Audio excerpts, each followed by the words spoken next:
What is up, guys? This is episode 107 on the Flimsy podcast. Today I have Christy Kiltz joining from Portland, Oregon? Grants Pass. What is it? Grants Pass. Grants Pass, Oregon. All right. So that's about 4 hours north of Portland? South. South of South Oregon. of Portland. Okay. So somewheres I've never been to, so I have no clue where. I just know Oregon, where Oregon is. So that's what I know so far. So what's your story? Kind of like what's your upbringing like, and kind of got you into business. Well, upbringing was, I actually enjoyed a really simple life, one with no TV. And of course, I'm old enough that I enjoyed a life without gadgets until I hit my adult life. But the big thing that I always enjoyed, two big things from my childhood that I think began to mold me for what I do today is, number one, I always enjoyed exploring around the next corner. So when we, go hiking or taking a car trip or anything like that, it's always that explore what's new, what's there to see, everything else. And then also the fact of I enjoyed taking things apart as a kid. And my parents were very good at directing that, so it wasn't destructive. I remember my dad giving me a lawnmower engine that he knew would never see the light of day again. And I took it apart until there was not a single nut or bolt or spring or anything left on it. And that really helped my brain develop the technical, let's think things through aspect. Even though I wasn't putting it back together, you still have to think through a logical way of how am I going to get this thing apart. Yeah. A third aspect I'll throw in, I was homeschooled for 4 years of my elementary education, and that taught me to think on my own. If you attend school and you listen to the teacher says, class, 2 + 2 is 4. Christy, what's 2 + 2? Now, if I've been listening, I'll say 4, and I have no idea why it's 4. And the positive thing about, and I'm not saying all classrooms just teach kids to mimic, but the thing that I had to do with homeschooling was figure it out on my own. And so that was, I'm going to say, just priceless, especially in the web world where things are changing so fast. If you continue to stop and go back to school and learn something, you're 3 years behind by the time you get started almost. So those were kind of the grassroots foundings of early foundations that were laid for when I actually started the business. Now, did you graduate high school and then go to college, or did you just kind of go off into like the business world right away? I did take a year of college, but it had nothing to do. I was actually aiming to be a physical therapist. Okay. And I didn't start my business until I was in my early 30s. Okay. So there was kind of a mishmash of a little bit of everything that went in. I never did become a physical therapist. I took a detour on that one, but what landed me in business actually was an opportunity that came along, not to let's start a business. I didn't have the same dreams and goals that a lot of kids do that I admire. Man, I want to start my business, and they start early and they get all their ducks in a row. I kind of fell into business. I took a 1-year certificate at our local community college that included some classes around web design, those type of things, and then worked as an administrative assistant for a web-based company. And the lady I was working for was an entrepreneur, and she encouraged me to start my own business. So it was kind of that early, nurturing and here, why don't you start your own business? That kind of that's where things started and grew slowly. I joined the Chamber of Commerce, took some business plan classes and that type of thing. And this was early 2001 or so that I started my business. So the very early days of the web. And of course, everything was super techy back then. Yeah. So what was your, what advice did your first mentor give you? I guess that's the one who told you to start your business. Yeah. The biggest thing that I got from her was just her, she was not intimidated by trying new things. So she had a lot of the same, qualities and values that I had as far as, producing quality work and everything like that. And her biggest thing was just being able to tackle something and not be overwhelmed. And when you see a need, be able to turn as quickly as possible and meet that need. And that was kind of the early encouragement that was out there. Her business was actually providing small business information to business owners. Okay. At the time. So what does that like? What does that consist of? Like what type of info specifically? It was kind of anything that you needed to run, start, or expand your business. Okay. And this was back in the day where, office.com, business.com and others were just getting their started. Mm-hmm. And it was ideacafe.com was the site, and you could just come and get all sorts of, basically, if you're thinking about starting a business, if you have started a business and now you need HR support. But it was written by experts in various industries, guest posts, and then we had profiles of people that had started their business as well. So it's almost like a version of like today's like Reddit type of thing, like a blog almost. Yes, I'll say to a degree, but way before the days of blogs. I mean, the site had over 1,000 HTML pages. Oh wow, oof. That's different. Yeah. So I guess you kind of grew up in an interesting time with like you saw like the original like web, 1.0 and web 2.0, Mm-hmm. and now you're seeing web 3.0. Like what have the differences like been? I guess like back with like web 1.0, like where people were like, oh, it's a fad, like kind of what they're saying now with like the metaverse and web 3.0. Like have you seen similarities with that throughout? I think, I mean, the things that have stayed the same is, boy, what has stayed the same is people's growing need for information. That's really what has stayed the same. What has not stayed the same is back then people were more patient as far as weeding through, pages and pages of information. Now if you want people to really follow through your funnel, you've got to take them by the hand and through call to action and direct wording from your homepage, take them where you want them to go. Mm. But back then, you had to rely on the navigation and hope that it took you where it wanted. And nobody really thought of how many clicks does it take to get there. Mm. People were still in the early stages of let's write short sentences and short paragraphs and break it up so that people would read. So people's patience was a lot longer patience back there, where now it's very, very short. What has another aspect is people tend to jump in Mm-hmm. without really thinking of the broad picture. So the early adopters of Web 3.0, they're jumping in, but they're not really thinking through basic principles. Back then it was, oh, I've got to get a website up. And you weren't thinking through basic principles. And that Mm-hmm. kind of happened through the 2.0 as well. And of course, even if we say, okay, 3.0 is still very early in its stages, and we look at kind of the 2.0 and all of the web services out there. Yeah. When I started, you had to have somebody build your own website. It was static unless you're a big corporation, and then you would have somebody create a content management system from scratch for you. Yeah. And now you can go anywhere. Yes, you can have somebody build your website, but you can also go to Squarespace or Wix or Weebly or Shopify and click a few buttons and have your website. Mm-hmm. And so in that sense, people still aren't thinking of what are the fundamental things that we need to have in order to make it successful. And so if something has stayed the same, it's been kind of the same mistakes that have been made across time.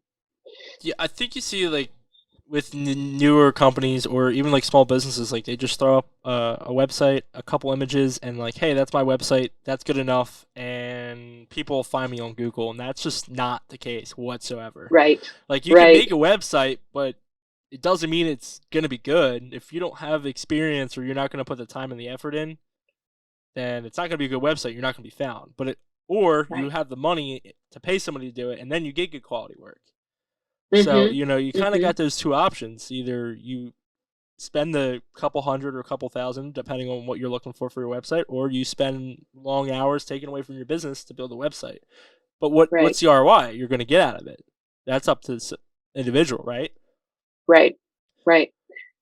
So, what problems do you typically see with because you do primarily small businesses like in your general area, or do you do anywhere like in the United States for websites?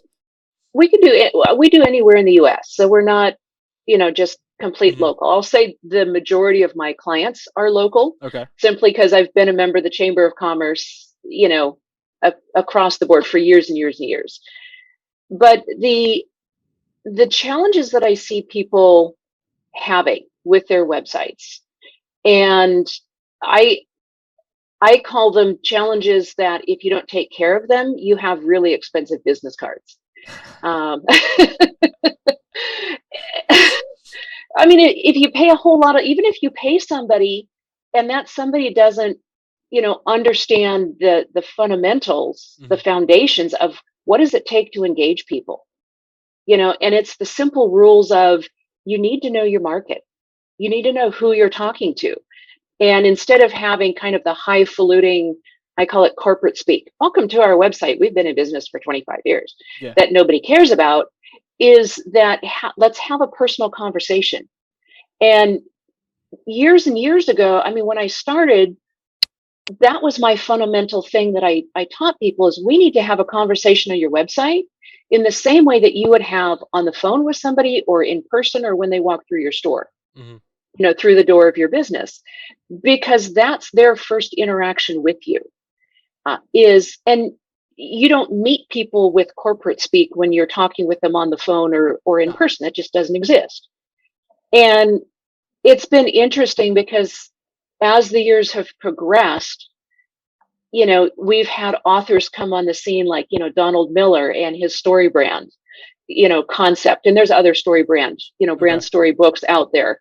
You've got Simon Sinek, Start with Why. That's a good Let's book. focus on the why Yep. and not just the what. And so if you take these principles, that's what I was actually talking about, but back then, way back then. And now I just have a definition for what I've been, really helping people do from day one. Because if people do that, if people tell a story, if they have that personal conversation with their customer online, they're building trust and they're engaging that customer, and that customer is more likely to actually contact them and engage with their services. And I'm going to say that's the biggest problem that I solve for people. How important is social media for these small businesses that you're dealing with, or is that not something you particularly deal with? It's very important. So search media is, I'm going to say, the second layer Okay. that that needs to come, because if your website is not engaging people, Hmm. you can send people to it all day long and have lots of traffic to it, and you're not going to get anything out of it. Yeah. So my thing is, let's get the website nailed first. Then the next step that's important is, yeah, you need to do search. You need to put together a marketing plan and have a presence on social media where your market is hanging out. Because so many people, they get overwhelmed with, there's Twitter. I don't want to do Twitter. There's this, there's that, there's Instagram, Facebook, um, LinkedIn, and a million others that are out there, TikTok. Hmm. Do I have to do them all? And I say, where is your market? Where does your market primarily hang out? And that's the channel to start with. And it might even be, getting involved with, if they're hanging out on Facebook and they're in Facebook groups, get involved with those Facebook groups. Be helpful, be a part of that community, and that's how you grow. You can do the same thing with LinkedIn and LinkedIn groups. And so, no, search and social media is a definite point, because otherwise you build your website, you've got all the elements in play, Hmm.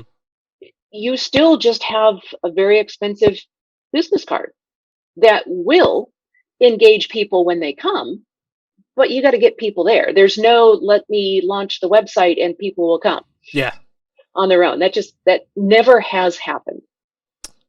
Now, what about SEO? I think a lot of people don't understand the back end of what it takes for your website to actually show up. For instance, if you're like a lawyer in San Antonio, well, there's 1,000 lawyers in San Antonio. Who's to say that you're the one that's going to be number one? Like, how important is that SEO, and what are some things that businesses can do to help them boost their SEO organically? It goes back to your website, Mm-hmm. and you want to make sure it's not just your website. Google actually tracks, over 200, right around 200 different elements, and some of those are extremely geeky, and then others are more mainstream. Knowing your keywords and then making sure that you have keywords in the right places is still an important element. It's not maybe as important as it was back in 2005, 6, 7 in those areas, but it's still important. Make sure that your keywords are in your page title. Make sure that you integrate them into your, subheadings on the page, into the content of your page, but yet understand that Google understands lookalike terms. Okay. Excuse me. In the same way that we understand lookalike terms, the whole AI feature of Google, kind of going into that automated intelligence, let's figure things out, is becoming much more realistic. And so you don't need to stuff your pages with keywords, but paying attention to the overall good things that you can do. For local businesses, build your local listings. Have a Google business listing and hone it in. Have a Facebook page. Even if you're not actively posting on your Facebook page, make sure that the about information, the address, everything else on your Facebook page is the same as your Google business. There's generally about 70 different directories that are out there, and you can go to Yext.com and kind of see a list of the directories if you do, or Moz Local has another search where you can see how your business is listing on all of these other directories. Yes, Google is the most important. Facebook is important.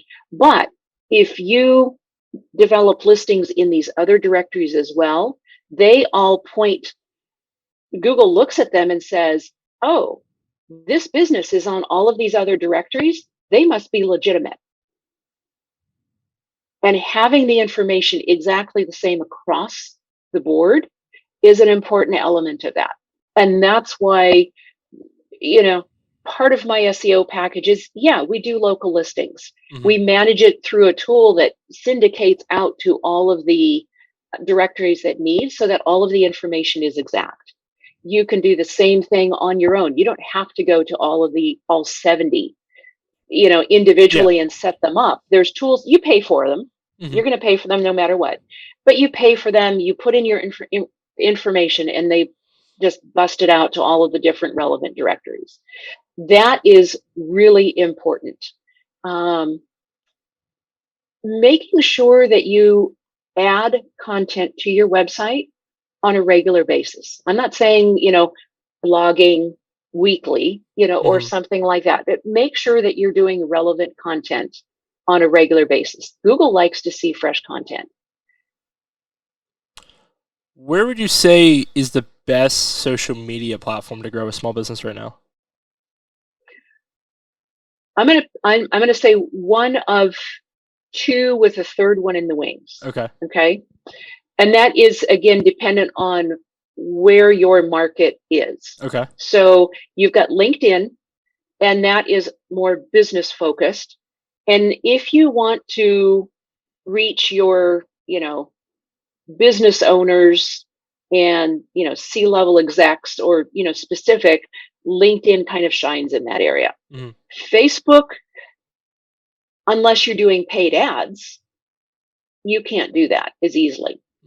Facebook is good for building although if you're starting at ground zero, you can be posting all that you want, but nobody's going to see it, because of the algorithms that Facebook has. So you almost have to do some kind of paid version of Facebook. And depending on your business, if you have a business that has a lot of good visual, then Instagram is good. And that's why I said a third one in the wings of Instagram. But I see those three, at least for the average, depending on what your business or your industry is. You could move all of those aside and say TikTok. I think it's interesting that you said that, because I typically think from the perspective of like, now TikTok's the best organic growth for any business in any category, just because it started off as a platform for dancing when it was Music League, and now it's turned into this massive, over the last, really COVID, I think, really helped it tremendously blow up. But people are like now showing like the back end of their small businesses, like ice cream shops or lawyers sharing their stories, and they're getting like hundreds of thousands of followers and views, and now they're taking that, and you see their Instagram page where now they're having like 150,000 followers that they would have never had. This small, ice cream shop from New Jersey or a small pizza shop from Florida has 150,000 followers. That town doesn't even have 150,000 residents. Right. And right. like, I always thought, at least right now, I think that that's the best option. So have you ran into that, like where people have said that to you, or it's not something that you've really looked into as much as I haven't really run into it, and that's where I kind of prefaced it by, where's your market? If your market is really engaging on Instagram and you're comfortable running video, go for it. I hate saying here's the golden bullet, here's the silver bullet, because you get different niche industries where they find one, even odd one that's out there, and they're able to take it and run. But no, TikTok is I'm going to say the up and coming, if not it's here. You need to be involved on it. And how often do you recommend like your clients post, whether it's on their website or their Facebook page or anything, really any platform that they use? Do you recommend them typically? Kind of the industry standard that's out there is, if you do less than 3 times a week, you're not really for social media. Yeah. So if you do less than 3 times a week for social media, in general, especially if you're trying to build. Now, if you're maintaining, you could probably get away with maybe 1 or 2. But if you're trying to build your social media, a minimum of 3. 3 times a week. Yeah. For your website, if it's maintainable, I mean, if you can really maintain doing, punching out a new post or something once a week, go for it. But you don't want to start into something aggressive and then, oh man, I can't do this, and then end up changing. And that's where I tend to say, start with 1 or 2 a month and see how that works, and you can always increase. Okay. I want to kind of shift gears here a little bit and kind of go back to the education portion, just in general with like entrepreneurship and stuff. Like, how important would you say like going to college is? I know we talked about, like you said, you didn't really do a whole lot of college, but like for today's world and like business and entrepreneurship, how important is really college, or is self-education the better route to go? I'm going to say college is important if you're going to go into business.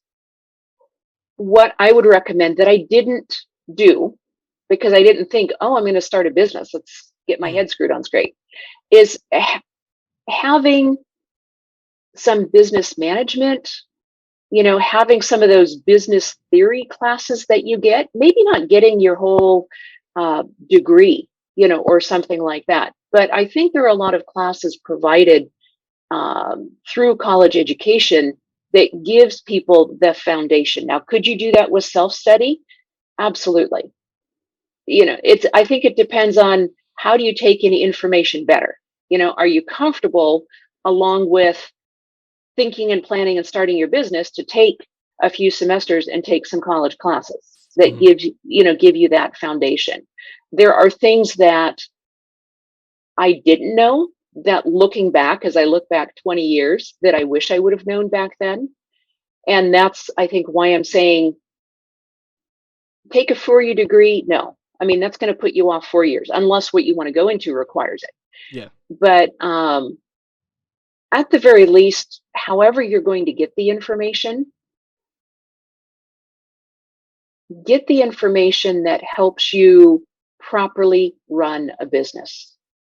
And then as you're running a business, to be able to scale that business when it becomes bigger than what you can manage. When do you, I guess you kind of answered this question, but when do you know you're at that point where you need to scale or you need help to scale that business? When you can no longer keep up. Okay.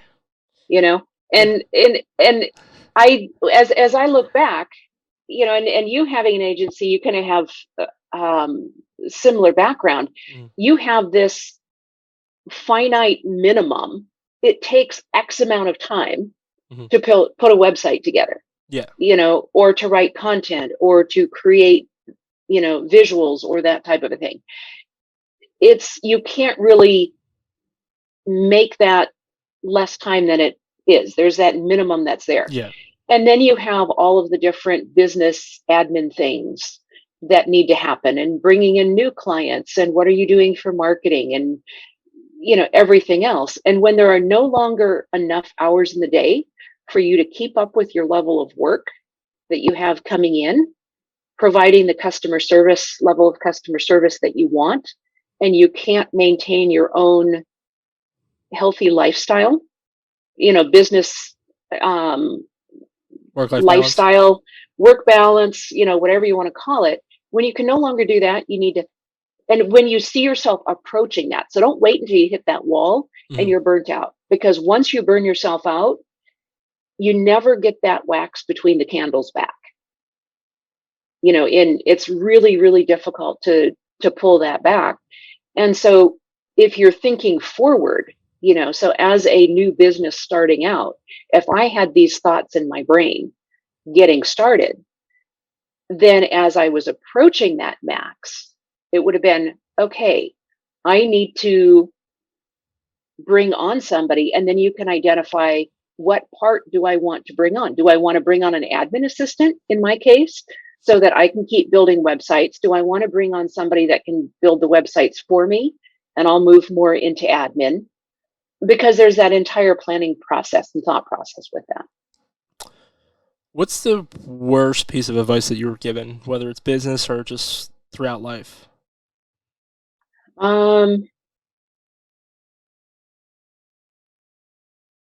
Throw something against the wall and see if it sticks.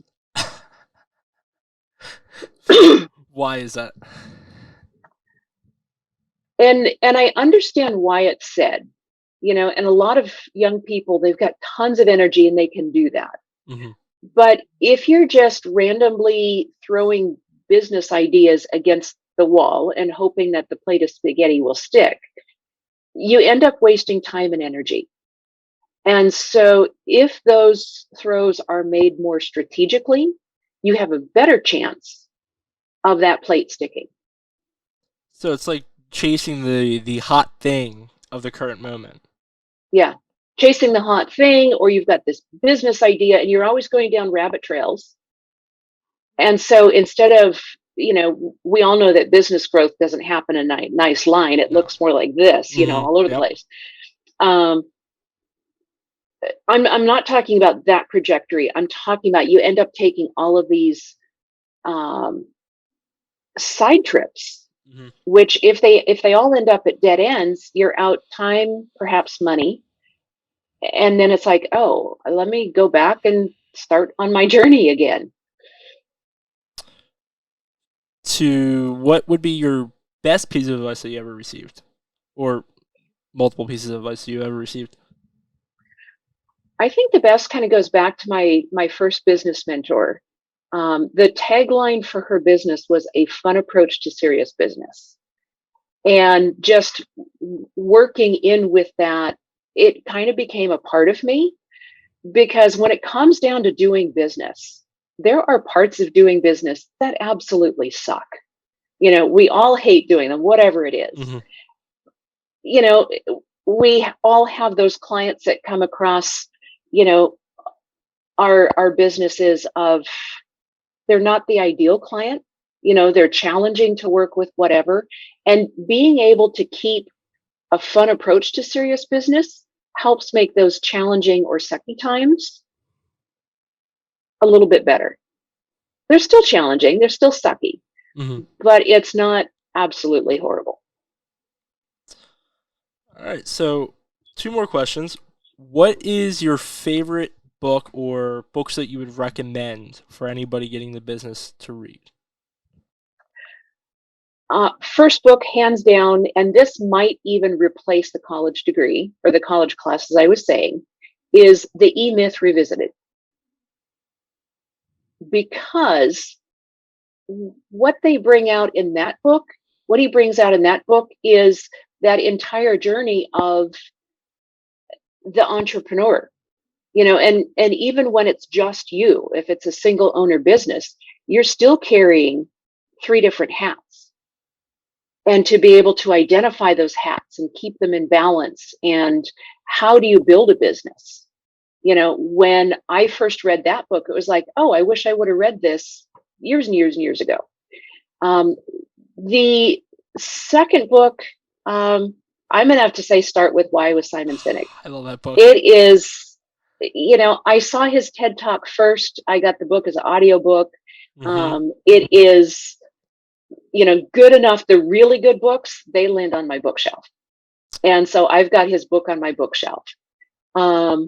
The books by Tom Peters, and the ones that I've got on my bookshelf, they're now out of print, and he's kind of repurposed the content into others. But he kind of followed along the same idea and concept that Simon Sinek talks about, or Donald Miller in his Story Brand book, and the fact of what is going to set you apart as you stepped into the business world. If you're thinking of the industry you want to get into, just Google it and you'll see that there's about 5 other billion people doing what you want to do. So what's going to make you stand out? Correct. And it talks about the experience. The synopsis of his books is, what experience are you bringing people?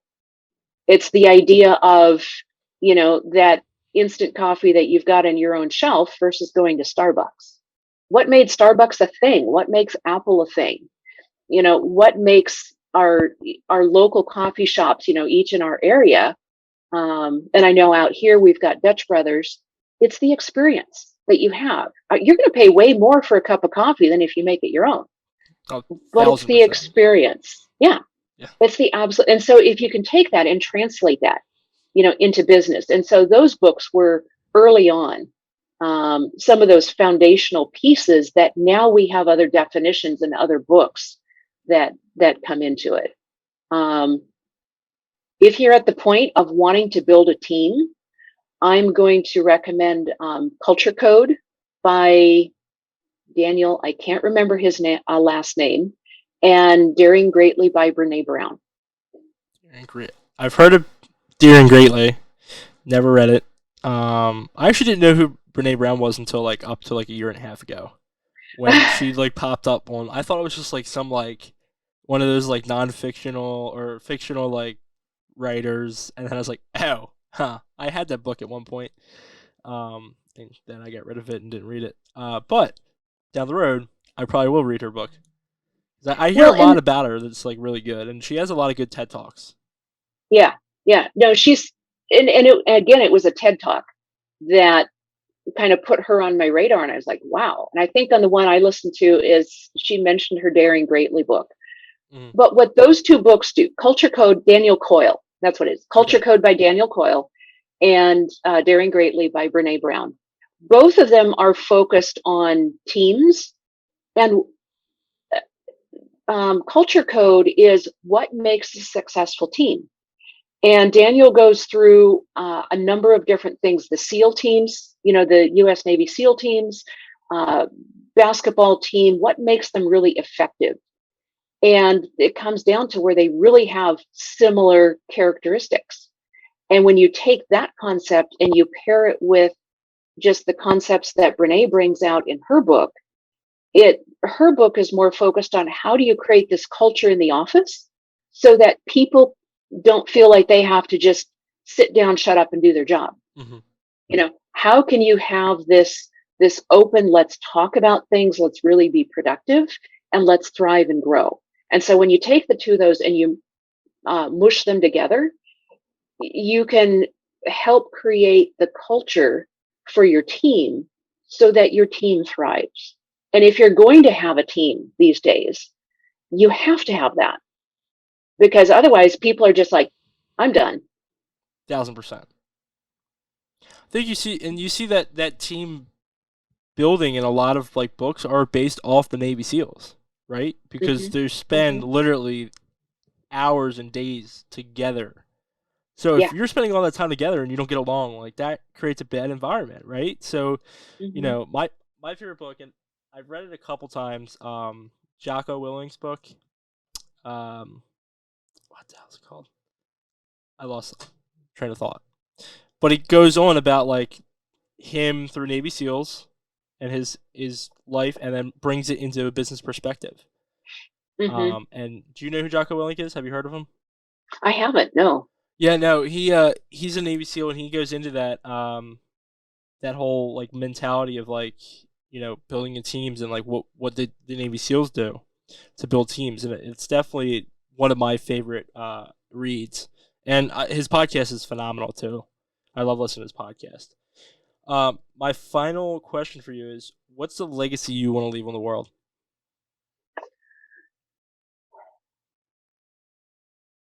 I want to leave the, web design, the web agency industry where there are no black boxes and where the business owner is truly empowered online. Love it. I love it. So how can people find you on, I guess, social media, Matchmaker? Social media, just if you do a search for Design by Kiltz, we'll show up, or Christy Kiltz, either one. And our website, designbykiltz.com, if you want to check out what we have to do, what services we can provide, what problems that we can solve, that type of thing. I've kind of narrowed my focus right now. I'm just focusing in on LinkedIn primarily, and then also Facebook, Instagram we're on, and TikTok is on my radar, but we haven't jumped into that yet. Okay. All right. I want to thank everybody for tuning in today's episode. I will see you guys next time. We're out of here.